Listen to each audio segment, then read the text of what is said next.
Hello guys, baka gusto niyo subukan itong ating sweet and spicy tocino. Tara, samahan niyo ko. Braised chicken ang ginamit ko dito guys at hiniwa ko na siya ng manipis. At pinatulo ko na rin siya. At sa ating bowl, maglagay tayo ng 2 cup ng Sprite lemon. Pwede rin kayong gumamit guys ng pineapple juice. Ilagay na natin ang 2 cup ng brown sugar. 2 tablespoon ng soy sauce. 1 tablespoon ng salt at ating haluin hanggang sa matunaw ang ating asukal. Pagkatapos yan, maglagay tayo ng 1 teaspoon na red food color. Hindi kayong gumamit ng asweti guys. At haluin lang siya ng haluin hanggang matunaw na totally ang ating brown sugar. Maglagay tayo ng 1 tablespoon ng chili flakes para sa ating pampamhang na konti.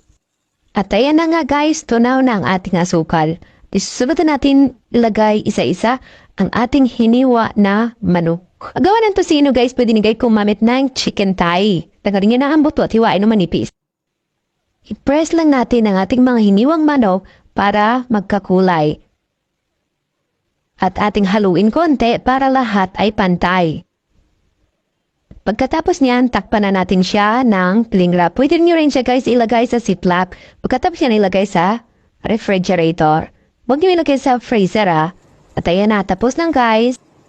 Marinate lang natin siya guys sa loob ng 5 araw sa ating refrigerator. Mas matagal kasi, mas maganda ang kulay, nagiging pula siya. At pagkatapos ng 5 araw, ganito na siya, tatin na siyang itry. Ayan, ang ganda ng kulay, o diba? Kaya na natin siya mag-dry ng konti, tsaka natin baliktarin. At ayan na nga at nag-dry na siya at ngayon baliktarin na natin isa-isa.